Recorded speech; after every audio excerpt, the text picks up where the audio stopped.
कारण काय, मुख्यमंत्र्याची चुकी आहे। दुपारपर्यंत जर दखल नाही घेतली तर आम्ही ट्रेनच्या पट्टीवर जाऊन सगळे जाऊन झोपणार आहेत। आम्ही आता इथून माघारी जाणारच नाही। बच्चू कडू यांचा महाएल्गार आंदोलन जे आहे किंवा मोर्चा जो आहे तो नागपुरात पोहोचला आहे। कालपासून खरं तर हे सगळे शेतकरी जे आहे ते मुक्कामी आले आणि फक्त आजूबाजूच्या विदर्भातूनच नाही तर दूरवरून अहिल्यानगर सारख्या ठिकाणावरून सुद्धा जो आहे शेतकरी आलेले आहे। आपल्यासोबत एक शेतकरी आहे, त्यांच्या हातात आसूड आहे। खरं तर काय भावना आहे त्यांच्या, कारण ज्या पद्धतीने शेतकऱ्यांचा संताप आपण काल पाहिलेला आहे, तीव्र भावना घेतलेल्या आहे। गनिमी काव्याच्या पद्धतीने रस्ते रोखून अचानकपणे सगळं आंदोलन झालं। त्यामुळे आता isakal.com आहे देशातील नंबर 1 ची मराठी न्यूज वेबसाईट। प्रत्येक अपडेटसाठी isakal.com ला नक्की भेट द्या।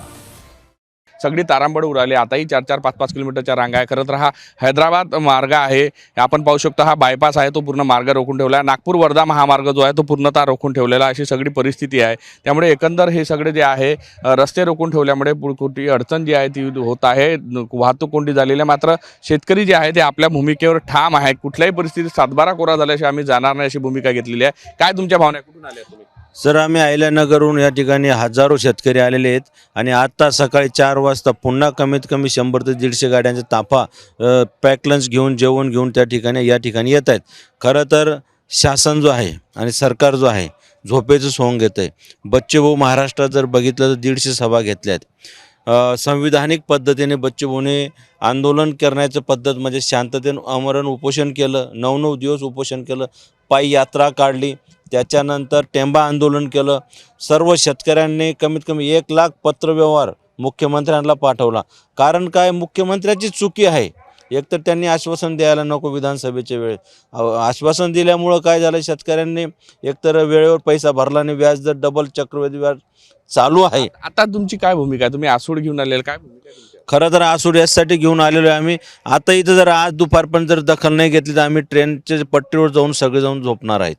तीव्र भूमिका आहे, कुठल्याही परिस्थितीत हालायचं नाही।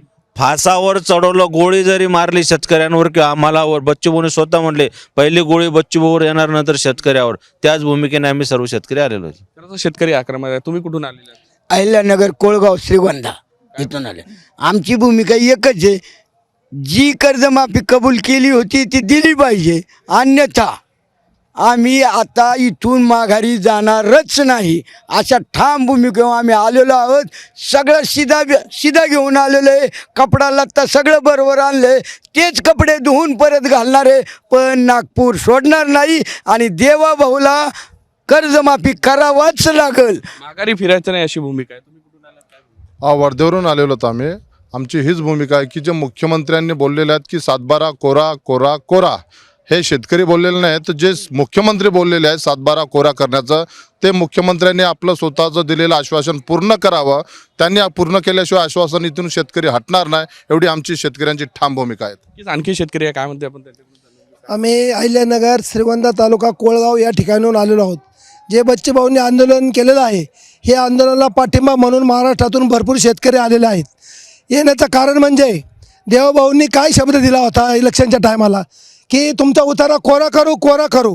अरे आश्वासनाला तरी जागा, जर आश्वासनाला तुम्ही जागत नसाल तर आम्ही पण नागपूर सोडणार नाही, आम्ही मेलो तरी नागपूर सोडणार नाही, असं आमच्या शेतकऱ्यांचं बच्चूभाऊंच्या तर्फे देवाभाऊंना आव्हान आहे। नक्कीच कुठेतरी शेतकरी आक्रमक आहे, त्यांचं म्हणणं आहे गोळ्या घाला, काही करा, मात्र आम्ही हलणार नाही, या ठिकाणाहून जाणार नाही, कर्जमाफी झाल्याशिवाय आम्ही जाणार नाही, अशा पद्धतीची भूमिका घेतली आहे। शेतकऱ्यांचा आसूड घेऊन खरं तर अनेक शेतकरी आले आणि ते आपली भावना जी आहे या सगळ्या माध्यमातून करत आहे, घोषणाबाजी देत आहे आणि तीव्र संताप जो आहे तो सुद्धा शेतकरी या ठिकाणाहून व्यक्त करत आहे। अशा पद्धतीची भावना जी आहे ते शेतकऱ्यांमध्ये पाहायला मिळत आहे। त्यामुळे या आक्रमक आज दुपारनंतर कशा पद्धतीने आक्रमक होईल हे आता पाहावं लागणार आहे। व्हिडिओ जर्नलिस्ट सौरभ बोलेसह पराग लोबरे, साम टीव्ही न्यूज।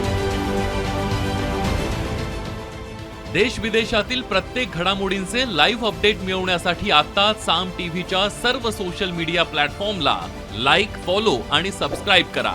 तसंच सर्व नोटिफिकेशनसाठी बेल आयकॉन प्रेस करायला विसरू नका।